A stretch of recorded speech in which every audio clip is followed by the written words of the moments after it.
Sharon, can I stop you for just a second? Can you go back to item number 2? Is that welcoming Brandon? Yeah. Yeah, I was going to do that after we do the minutes. Oh, okay. All right. Sorry. Just to get the business out of the way. Yeah. All right. Very good. I apologize. Yep. I think that'll be more fun. Definitely will now. Yeah. So any corrections or additions to the minutes? I thought they were very well written, very, very well written. So Motion to approve. I make that motion. Thank you, Greg. A second? Second. Was that Carol? No. Oh, Donna? Was that Donna? Thank you. Okay. Great. Matthew, do you want me to run through the roll call on the screen, or can you see? Go ahead. Oh, you're on mute. How's that? Yeah. Right. I will go through roll call. So Carol, how do you vote? Here. Amy? Yes. Sharon? Approve. Greg? Approve. Brandon? Approve. Kim? Approve. Michael? And Donna? She seconded, so approve. Got it. Thank you. Yeah. Okay, great. Thank you all. Brandon, welcome. We're really excited to have you join us. I think the timing of your joining is really perfect because we just spent the month of February in a 3-hour planning retreat to create a new refreshed work plan for the committee. So you'll be able to listen in as we go through that today and sort of come to it on equal footing with everyone else rather than kind of midway through a bunch of action items. Would love for you to introduce yourself just briefly, how this caught your attention, and what your interest is. And then we can do a quick round robin so the other committee members can introduce themselves as well. But glad to have you. Thank you. I'm excited to join y'all. Been in Winston-Salem since about 2011. Grew up in Greensboro. I work with Revel XP, which is an offshoot of Teal Sports and Entertainment, and on the business development side. Kind of came into this. I think I applied way back before the pandemic through the Winston-Salem Cycling Advocacy Group.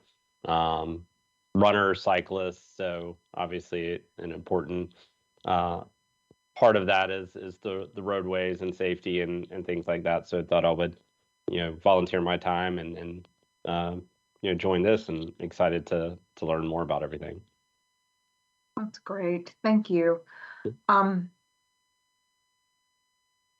I'll dive in first since I'm still unmuted. Similar, I applied before the pandemic, and then the world went quiet and weird, and is still a little weird but less quiet. Cycle, walk, hike. I've been in Winston-Salem since the mid-90s, and initially attempted using a bike as transportation when I first moved here, and then that bike was stolen, and I didn't touch a bike again until just about 4 years ago, and I'm completely hooked. I don't ride on the road, so mountain bike and gravel riding preferably, but this has been a wonderful group. We're new, so we are just in our 3rd year as an advisory committee, getting our feet under us. You'll hear today as we look through, or if you see the minutes, we've gotten some accomplishments under our belt. We've spent a lot of time learning city operations and city council, the matrix of how things fit together. And I think we've got a good handle on that now, but we continue to have guest speakers to learn more and broaden our awareness, and so that we can better serve as liaisons between the public and the city entities and decision makers. Just going on my screen. Donna, do you want to go next? I'm Donna Jones. I'm a local business owner, and I joined this committee. Really, COVID put a spotlight on just outdoor spaces in Winston-Salem, and it was wonderful seeing people who aren't normally outside be outdoors. And so just want to be a part of this committee to just really understand kind of what's going on, because I enjoy being outdoors. I enjoy walking. And I like to bike ride on trails, so not mountain biking, but just regular trail ride biking. So just glad to be a part of this committee, and welcome. Thanks, Donna. Carol? Sure, I'll try to keep it short. I joined in 2021, and I'm retired, and I bike, I hike, and I walk a lot. Matter of fact, I was checking my watch not too long ago, and I put on over 8,000 miles according to my watch, and that's only when I turn on the walk button since I've had my watch, and it hasn't been maybe even 5 years since I've had my watch, so I was amazed. Anyway, I said I'd keep it short. So I am focused on safety, health, and just helping to identify the ability to connect our sidewalks and our bikeways to help make things safer in the city. Thanks. Amy? Good morning, everyone. Amy Easter. I've worked with a couple different groups over the years, the Winston Cycling Advocacy Network, which has closed down, but also active with Beers and Gears and the Forsyth Off-Road Bicycle Association. Definitely like to bike myself for commuting or going on trips, whatever, but also a big fan of walkable cities and transit. I would love to use our transit more, but unfortunately it is not conducive to getting around. So definitely interested in participating in this group to know what's going on and help, influence positive innovations and moving in a less car-centric, more people-centric, safe direction. So. Thanks. Michael? Michael Hosey, National Cycling Center, active I can barely hear you, Michael. Something, Any better? little bit. I'll talk loud. Michael Hosey with the National Cycling Center, active cyclist and triathlete and outdoor enthusiast. With my duties with the Cycling Center, I'm involved in a wide variety of activities and initiatives across Winston-Salem and beyond.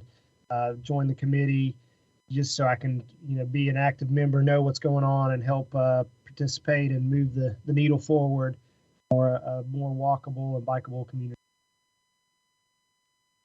Thanks. Greg?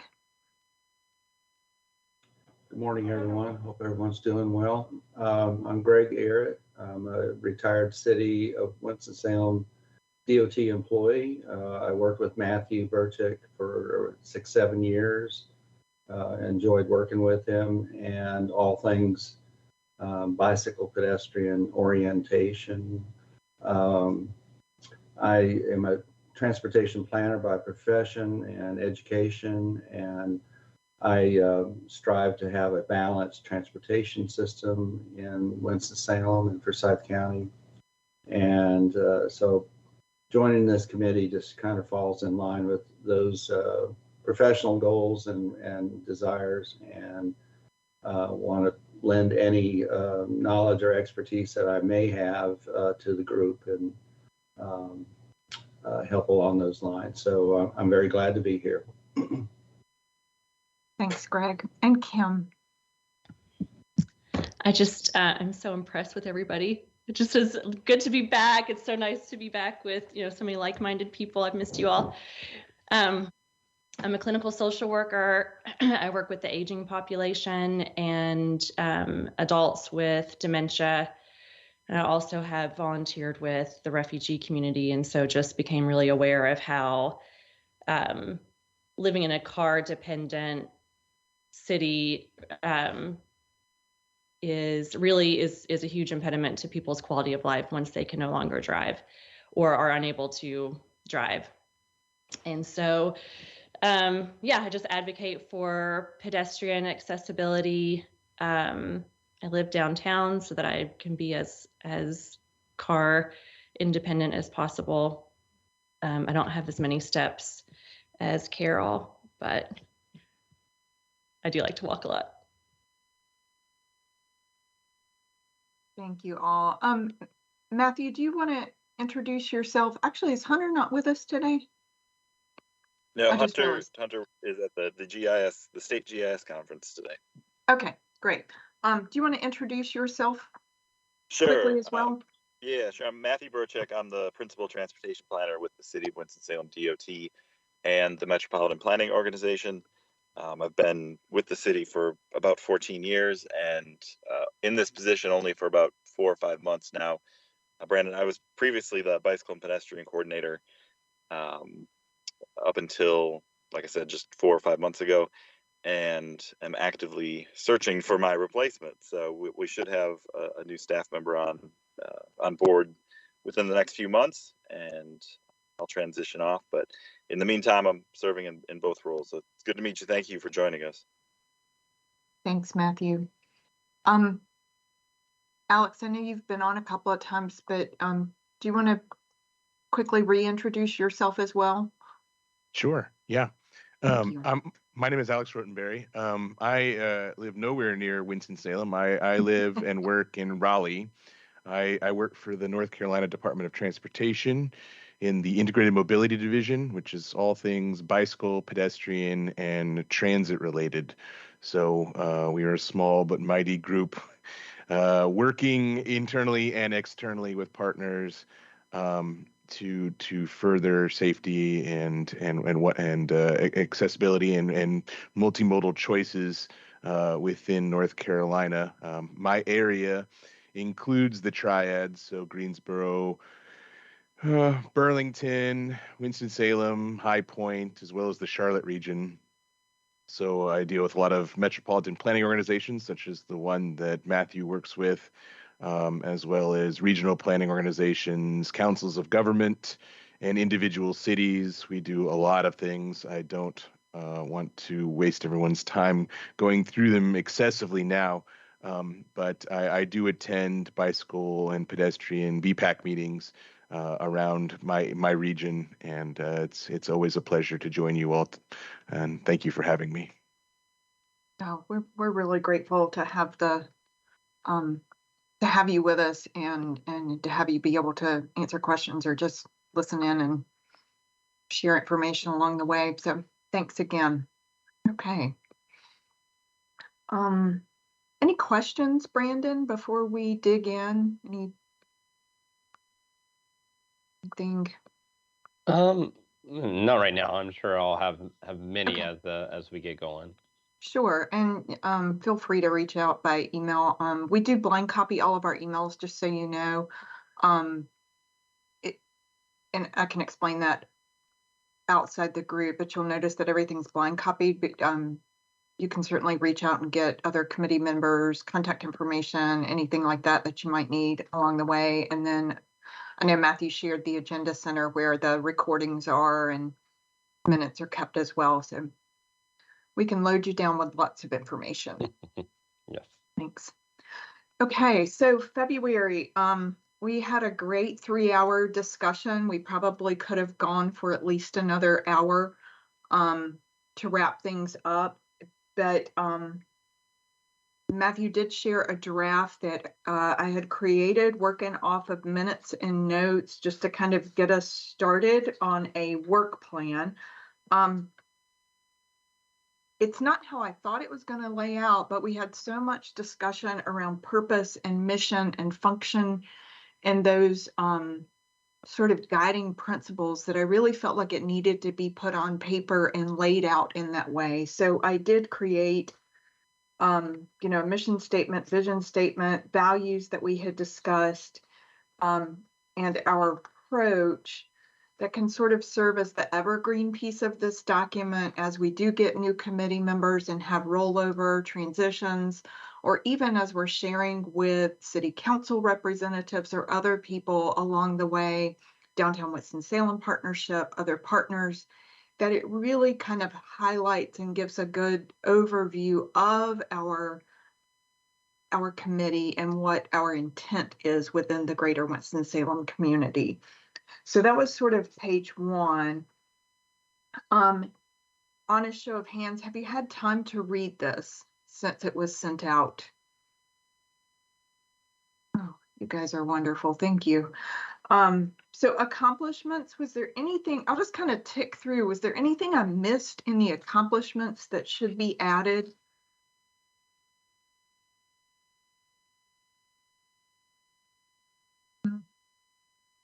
And then I laid out goals, overarching goals, those kind of buckets that we talked about, objectives, and then under those tried to lay out some action items. Any feedback on these? This is probably where I would probably continue editing until somebody gave me a deadline, just because that's how I roll. If there's anything there that you feel like should be tweaked or moved, or something I missed that's really important, anything, I'll stop talking.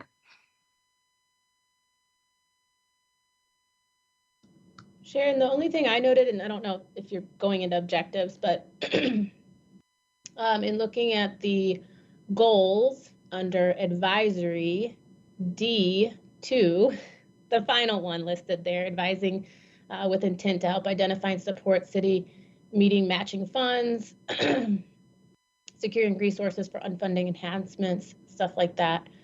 I guess D generally, regularly seek to impact allocation and availability of resources. I didn't see a specific, I might have missed it, objective to that goal. That was intentional. Okay.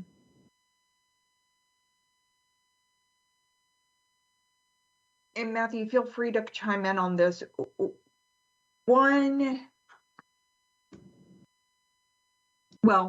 Open to suggestions. I'll start with that on what that process might look like, but also just sort of from understanding how the city budgets are set and determined. I didn't have enough clear thought on what I might put down as an action item. That's kind of the short answer to that.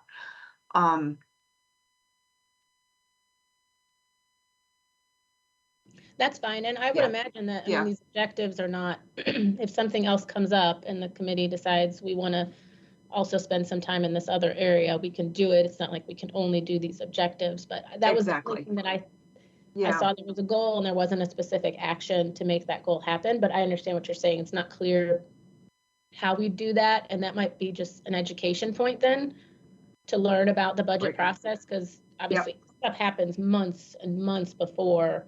And honestly, lobbying for something like an additional staff position probably happens years before it actually gets approved. So maybe learning about that would help inform an objective. But otherwise, I love these. I think they're really great. And I really appreciate everybody's work to brainstorm and put them together. Yeah, I like that continued education around budget processes, maybe.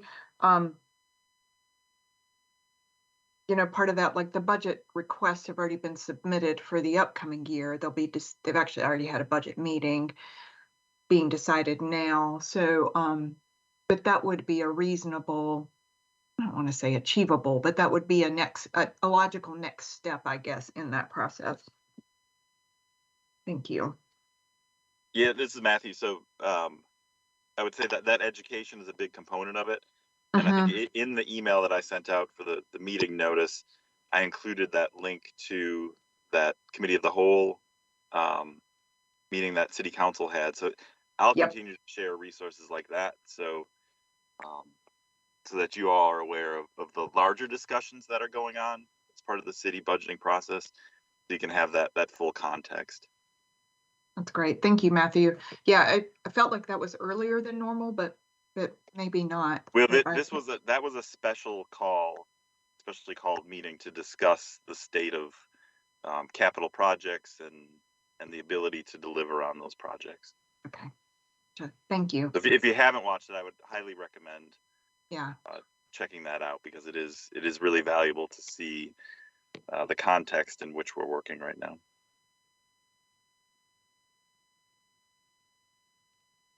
Part of that will certainly be, we need to put the stepping stones in place, and that will be the attending those meetings and putting our faces in front of folks and making sure they know who we are and what we care about and why, in order to have that impact further down the road. Any other additions or corrections or places I missed the mark? That is a good point, Amy, that it's not like we're limited to just these things. Things will come up that we'll need to jump into, that we haven't even thought about yet, and those will get added in along the way for sure.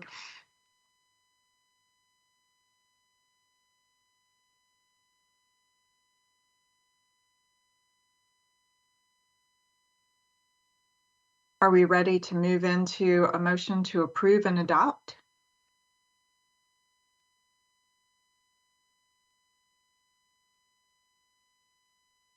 I move I that we would motion to approve the slate of goals and objectives.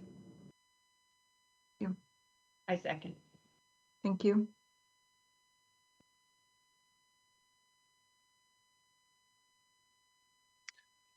I can go through and take the roll call vote here. Okay. Let's see, Amy made the motion. Brandon, how do you vote? Approved. Sharon, how do you vote? Approve. Carol made the second. Kim, how do you vote? Approve. Donna? Approve. Michael? Approve. And Greg? I approve. That's unanimous. Great, thank you all.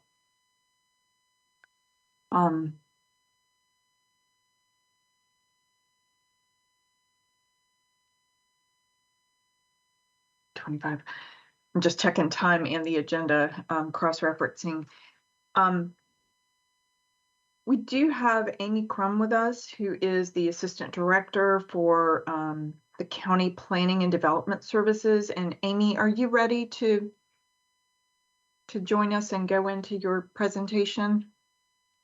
Yes. Hey, great, thank you. And then before you jump off, we'll talk about the event on Friday as well too, after you wrap up. Okay. All right. Well, thank you for having me. I'm going to share my screen if it will work.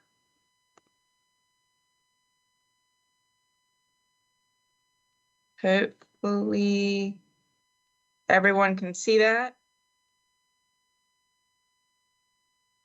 Yes.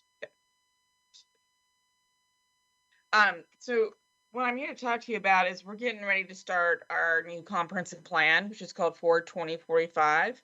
You can see the logo there, and really just introduce you to the plan process. We're at the very early stages of this process, so we wanted to provide you an opportunity to help sort of champion this process and include your comments and input in the process. A little bit about our department. We are the Planning and Development Services Department, and we are a city-county department. We handle sort of two divisions. One is construction control, which is basically all your building code inspections and permits and things like that.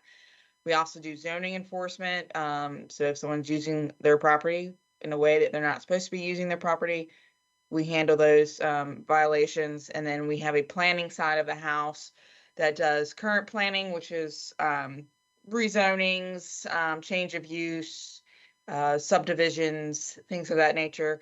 And then we have a long-range planning side of the house that does special projects, long-range planning efforts, looking into the future, historic resources, public art,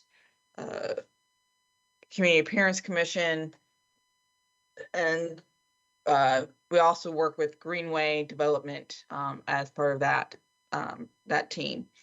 So with that, I'm going to go ahead and get in with this. I'm going to try to be mindful of time. I do have a couple little input exercises at the end, but if we don't have time for that, I can share this and y'all can provide me those comments on your own. But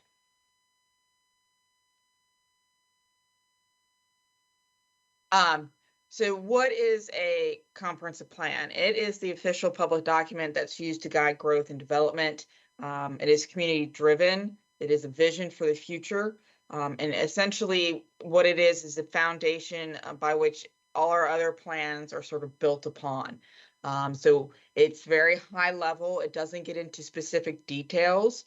And I'll go through a couple examples of how it works, but it basically lays that foundation that then can be delved into more specifics through our area plan process, through topic-based plans like your bicycle and pedestrian plans or your other transportation plans, policies that the city or county may take on, as well as capital expenditures of where they put taxpayer dollars at.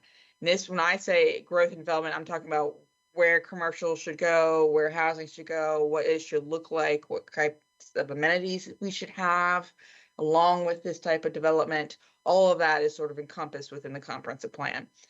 We are mandated by the state, and you can see the section down at the bottom, to have a reasonably maintained comprehensive plan because we do our own zoning and we have our own zoning ordinance. What reasonably maintained looks like, it's up to discussion. We follow pretty much a 10 to 15 year cycle of updates on our plans. Our current plan that we have now is the Legacy 2030 update, and that was adopted in 2012. We have been doing planning and plans since 1948. We were the first city county planning board to be established in the state. This month is our 75th anniversary of actually having our first meeting. But you can see all these other plans and get the sense that we do this about every 10 to 15 years. So how does the comprehensive plan work? These are actual recommendations that came out of Legacy 2030 update and that have sort of been implemented. And so what we start with is a policy recommendation that's fairly broad. And in this case, this example, it was encourage the use of accessory dwelling units in appropriate locations. It didn't say how, it just laid that groundwork. Upon adoption, staff took that and did research like we typically do. We look at our across the state, what folks are doing across the region, and also the national trends. We come up with a recommendation. We get some public input on that, tweak it if necessary, and then bring it for approval. In this case, that was a UDO text amendment, UDO 257, which is approved in 2016, and that made some changes or removed the kinship requirement that was in our ordinance, as well as changed the approval process. Well, 5 years go by and we realized, well, it's not doing what we thought it would do. It's not working the way we thought it would work. And so we went back to the drawing board, did some more research, created another recommendation. And what we have now is a change to the ordinance that was approved this time last year, which changed the approval process to a by right with conditions. So basically, as long as you meet the conditions, you can come in and get a permit for an ADU. And since this adoption, we've had about 10 come through and get permitted. So it is working the way we want it to work. So we're on the right path. Another example would be encourage the formation of a public art organization, basically a public art commission. We are the City of Arts and Innovation, and we didn't have a public art commission. And so like we always do, that was the general recommendation. Upon adoption, we did some research and created a recommendation that was included in 2 documents there. You see listed there. And then in 2015, the city adopted the ordinance that created the Public Art Commission. In 2016, the county did the same. So we now have a city-county organization that handles public art. And we also have a master plan that was done in 2020. And since its adoption, we've had a lot more public art. These are just some examples. I think everyone knows about the otter down on Peters Creek. We have, the mural at the fairgrounds. All of the art in the Benton Convention Center came through the Public Art Commission.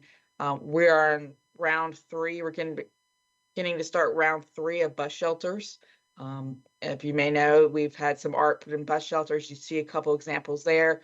We're getting ready to do another round of those, and those will be a little bit different. They'll be more 3D, so it'll be interesting to see what folks come up with that. And then, you have the art at the library, Central Library. Now you have art at Kernersville Library, and you will getting art at the Clemens Library this summer sometime. So lots of art has been going on. So that's how generally a comprehensive plan works. It's very high level. It just sort of sets that stage so that then the details can be implemented through a additional process, essentially. The details for this comprehensive plan is that it is a new plan. It is not an update to the update or Legacy 3.0. So, what was in the previous plan, a lot of it has been implemented.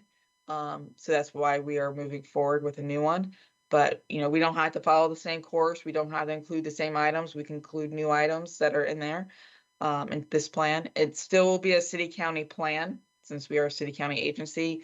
We are looking 20-year time frame for full implementation. And one thing with that is that we are really trying very hard to get input from a younger audience, looking at high school and younger, college age, because when you think 20-year time frame, you're basically a high school senior will be in their mid 30s, in that time frame. So they will be essentially inheriting or living with whatever recommendations and policies come out of this plan. So we were really trying very hard to get that input from that segment of the population. Unlike Legacy, which is chapter-based, essentially we have a chapter on transportation, a chapter on environmental quality, those sorts of things. This one will be vision and goal-based. So whatever the vision is that's created by the public from public input, and whatever the goals are, all the recommendations will funnel into achieving that vision and those goals, unlike having just blanket chapters. And one of the key points is that we want this to be short. And when I say short, about 100 pages. The Legacy update is 250 pages. There is a lot of text in that, a lot of what we call planner speech that the average person probably has no idea what we're talking about. And so we want to remove all of that. We want people to be a really accessible document that folks can pick up, open it up, peruse it, and have some idea of where the community's going and where the community's heading and what path they're taking and what's important to them, without having to have a master's in planning to do that. Staff has had lots of discussions about some of the items that we would like to at least address in some fashion or need to talk about in some fashion. So these are all the areas of consideration. Obviously, equity is a very big area. We would like to have that sort of throughout the entire document, from the vision and the goals and the recommendations down to what photos are used. Also, obviously, affordability in housing is very key issue right now. We are in a housing shortage, so that's very big. Resiliency, both in terms of climate change, but also economically resilient, being economically resilient, and that we've had headquarters leave over the last 10 years. So what does that do? You think about the COVID pandemic, that's completely changed how office use is needed, office space, the work from home, work in the office dynamic, retail has changed because of COVID and all of that. So how do we weather all those changes? That also goes into adaptability. We want to make sure that we are adaptable, that we are flexible, that we can sort of roll with the punches and take advantage of new trends and new technologies as they come up, instead of being very, very reactive to things or sort of slow to react. Accessibility, we want to be accessible from a physical standpoint of having folks have access to amenities and services and resources, but also in terms of being accessible in regards to like the digital divide as well as in regards to being an accessible community that people feel that they can come into and be part of and grow their business or their family or what have you here. The logistics for economic development are everything from land. We are in a land shortage. We are running out of land. To availability of infrastructure. We're running out of land, particularly that's sewerable, has available sewer, water and sewer. So where do we extend the city water and sewer and city county water and sewer? In terms of having a skilled workforce, and as well as having all those quality of life amenities that make people want to actually move here to fill the jobs that those employers will have. That goes into livability, which is a wonderful planning term for quality of life, and having those amenities that folks want. And that's going to be very depending on who you speak to, what those are. But we want to make sure that we are a community that people are thriving, not just surviving. And then sustainability in terms of both, environmental sustainability, making efficient use of our resources, but also being economically sustainable, as well as culturally and socially sustainable, really keeping those elements that make us basically make, Winston-Salem, Forsyth County stand on its own and not be, forgotten about, or not be able to distinguish between us and Greensboro or Durham or any other mid-sized southern town, essentially. Tourism was a key issue that we talked about here, but it's basically just goes making ourselves a destination that people want to come visit. And when we talk about current history, we talk a lot about the Moravians and R.J. Reynolds, and folks know that story, and it really ties into our tourism factor, and it's very important. But we talk very little about what's happened over the last century. And that's really what, from a development standpoint and from a growth standpoint, that's what we're facing now. You think that, the invention of the suburb really didn't happen until post-World War II. Urban renewal, the development of 52 and all of that has brought, going into, the 80s and 90s into the early 2000s, where you started having the sort of cul-de-sac neighborhoods with one entrance point, and that how connectivity has been lost, and all the issues we have now with connectivity and traffic created by that development pattern.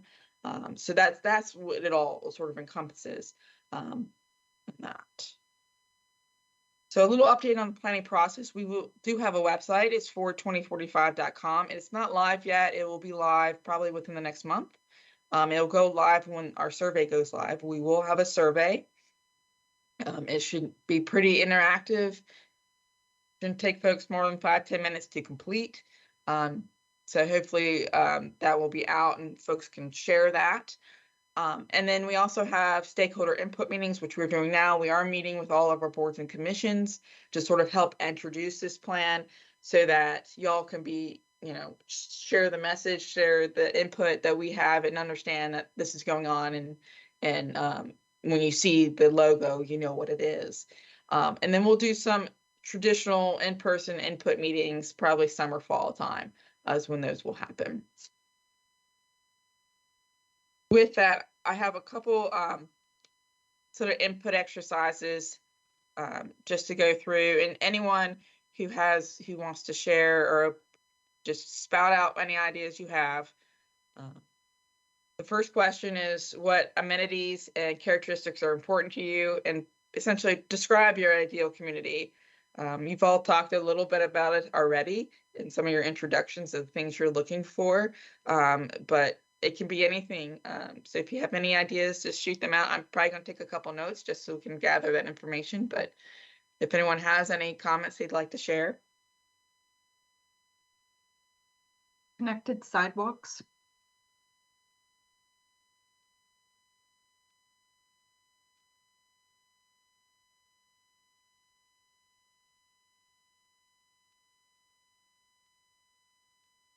Bike lanes.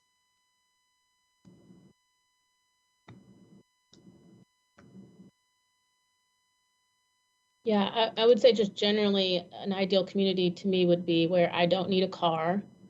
I could walk or bike or take a bus anywhere I need to go.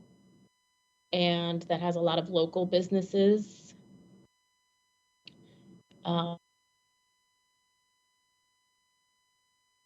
sector.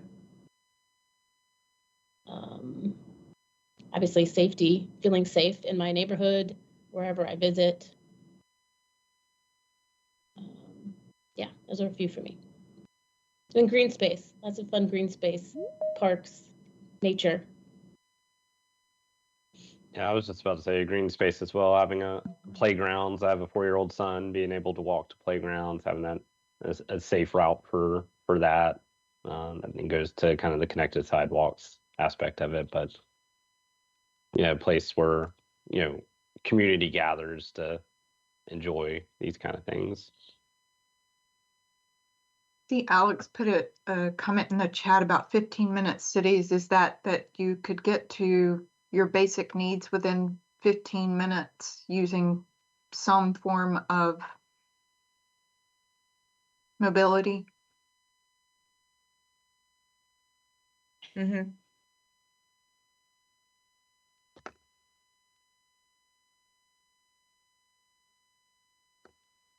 Yeah, trees and green space is a big one for me as well.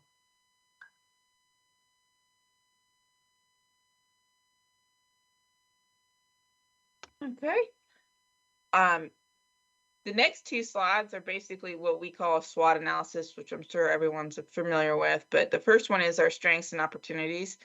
What are the positives that we're doing now that we should be leveraging or building on into the future? Basically, what do you like about the community? What's working? Keep doing more of that type of things.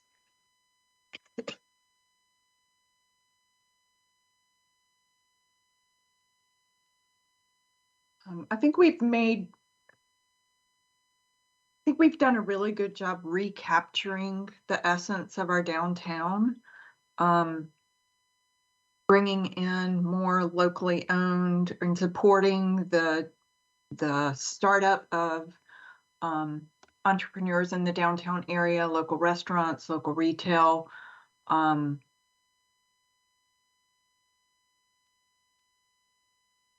This is supposed to be the positives and strengths. I'll stop with that.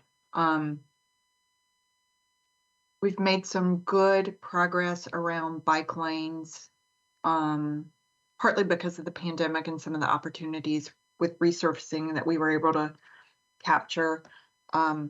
We've got good greenways and a lot of parks.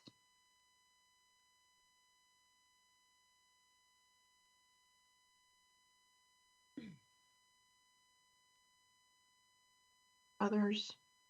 We do have a lot of parks, which I think is really nice. I think they're fairly accessible by most. Better connectivity with sidewalks would help, but it's supposed to be positives. I like the fact that we're building or creating neighborhoods now. And then I could go on the negative side on that, but it's nice to see the start of the creation of the neighborhoods, which speaks to what Sharon said about the downtown and how it's growing and developing. I still like connecting to the history. There's just so many things that outside visitors can come to see and experience here and enjoy a little bit of now and past. But I think we have a beautiful city that is welcoming. Yeah, I'll stop there for positives. You guys can put things in the chat too, because we can save that, anything that you want to write in. Go ahead, Greg, sorry. Oh, that's all right. I was going to say the innovation quarter, the growth of it, I think is a real opportunity, particularly if it spreads to the East Winston area and the inclusion of redevelopment and economic development opportunities over in East Winston. A good portion of the Innovation Corridor Park is not developed. There's a lot of green space, open space there still to be fulfilled. And I think there's all sorts of opportunities there for mixed use type development, maybe even a satellite campus of Forsyth Tech. It could be a whole variety of things. An amphitheater. I mean, there's a whole bunch of different things, I think, that that hasn't taken place yet. I really like what Innovation Corridor has become so far, but I think it could be even a greater economic engine for downtown, and particularly to have that spread to the East Winston community. I'd love to see the East Winston community just across 52 develop and redevelop into a high quality neighborhood that that really provides that connectivity to the downtown area. I think 52 still has a little bit of a psychological barrier to what's going on, but I would love to see the Innovation Corridor not only fill up, I guess, but also to expand to the north and east significantly.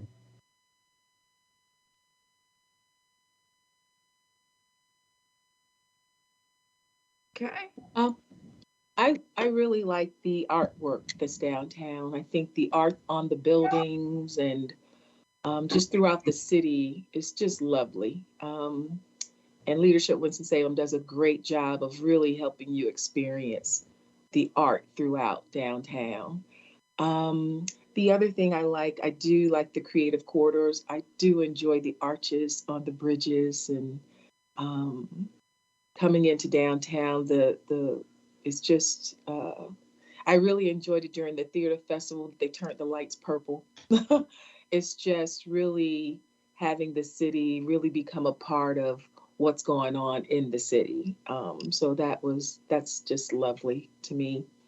I do like the, I guess, partnership with Wake Forest in terms of things that's going on. Like Renolda Village is one of my favorite places to walk. And then I do like the crosswalks that have been developed. And I believe Matthew shared that that was something that Wake Forest did. But I think it does lend itself to thinking more of a more pedestrian friendly city. I mean, when I go to Maine, they have crosswalks and people actually, the cars stop and you have to stop when people are in the crosswalks. And so seeing those in our city gives me the same feeling that, you know what, pedestrians are important. The pedestrian doesn't need to wait for the car will wait for the person. So I do like that as well about the city. I like the things that were done over at Salem Lake in terms of the new, I know it's probably been there for a while, but that center over there and the improvements and having the boats, it's just been lovely. And I think there's some things being done over at Winston Lake. I haven't seen all of it, but just making those outdoor spaces more inviting and refreshing. It just makes it nice when people come to town that we show them those areas. Thanks, Donna. All right. And then also this last question is sort of what are the negatives in our community that we should be addressing in the future? Sort of what's missing? What aren't we doing well? What if we don't address this, this will become a serious threat to our community. Well, I think the homelessness issue is becoming an issue. Even when I went to walk in Old Salem, I'm seeing people in the crosswalk, over in the bridge, living in the bridge. So I do think probably mental health, and I don't know whether you can deal with that or not, but it probably is a thing of mental health issues that's tying into, that's feeding the more and more of the homeless populations. So that's threatening really the enjoyment of some of the spaces that are outdoors, because it is heart-wrenching to see people kind of wrapped in paper and all to stay warm in these places that are beautiful. It's kind of a, how do you feel about that kind of thing? So really probably the homeless situation that is becoming more and more visible throughout the city. Well, while we have lots of parks, many of our parks are getting tired. Our greenway's the same. As I walk around the city or bike around the city, maintenance is a real issue.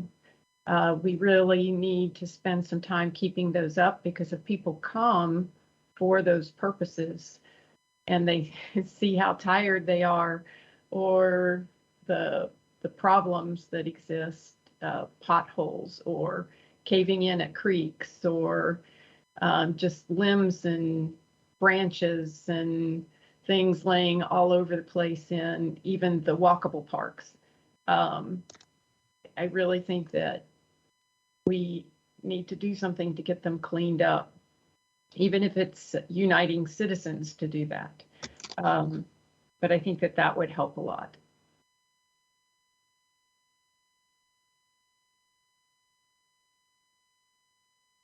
One of the things that I've noticed that has really changed over the past few years is litter. I don't know what has happened or why, but litter has really become a problem.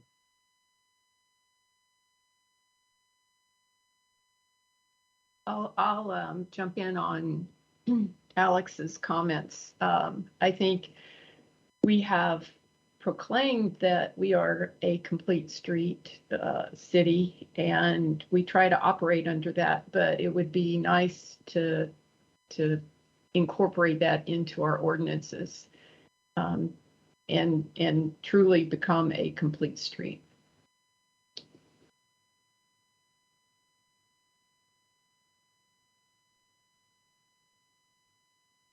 Be nice to see a permanent skate park, concrete.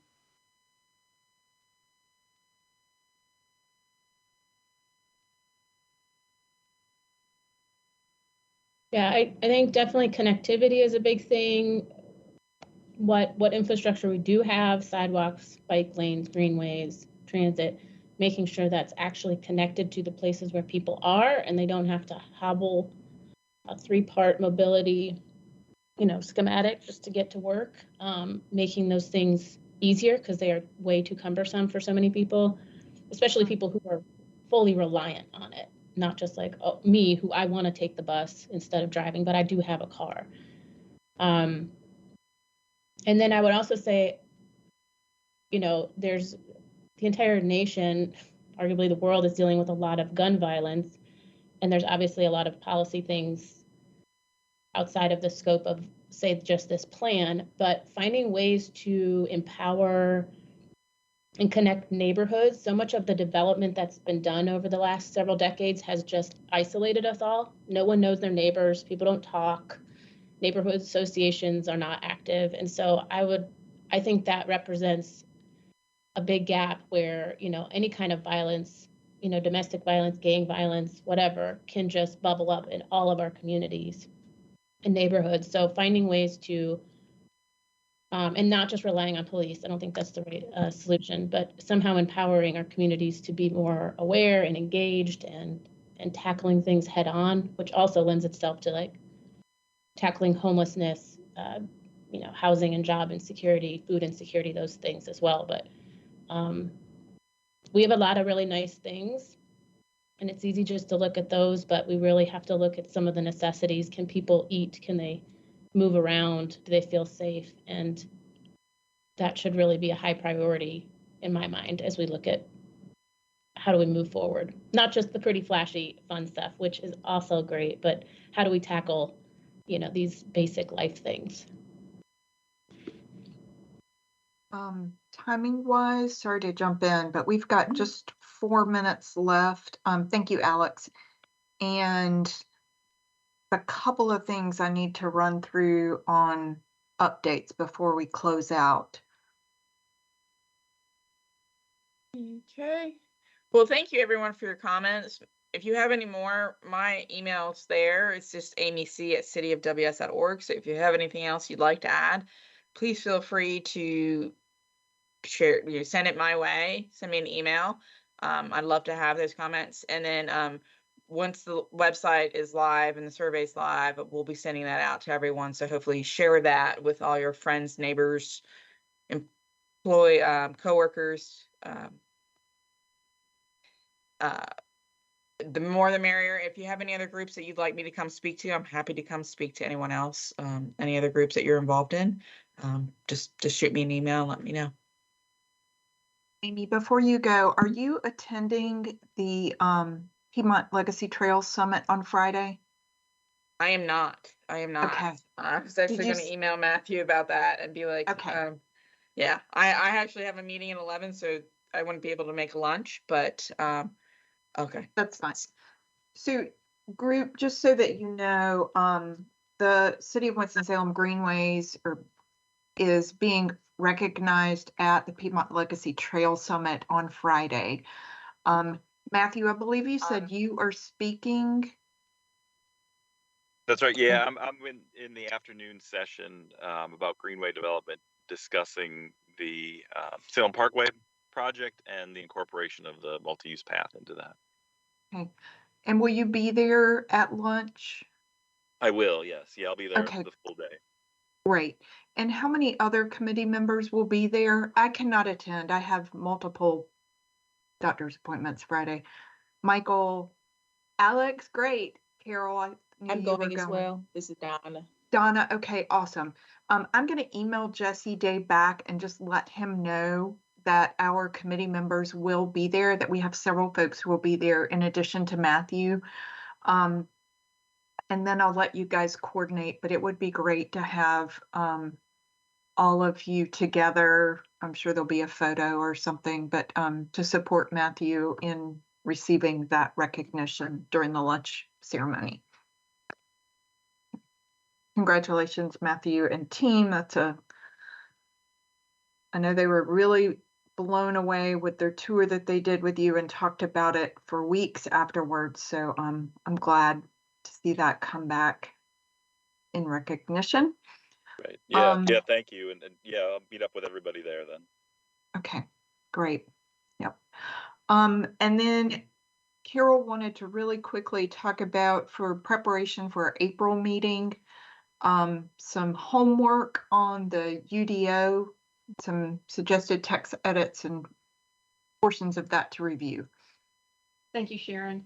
The policy committee, or I shouldn't call it committee, work group, has been working for several months now, and we have identified or extracted information from the Greenway Plan, the Walkability Plan, and the Bike Master Plan, and encapsulated those into a document, which I'm continuing to hone in on a little bit more. I need to do some more editing, but within the next week, I hope to distribute that document out to you so that you could see the recommendations from those prior work plans. And our request would be to review that and to identify maybe the top 2 or 3 UDOs that recommendations have been made from those studies to enhance or to adjust or change.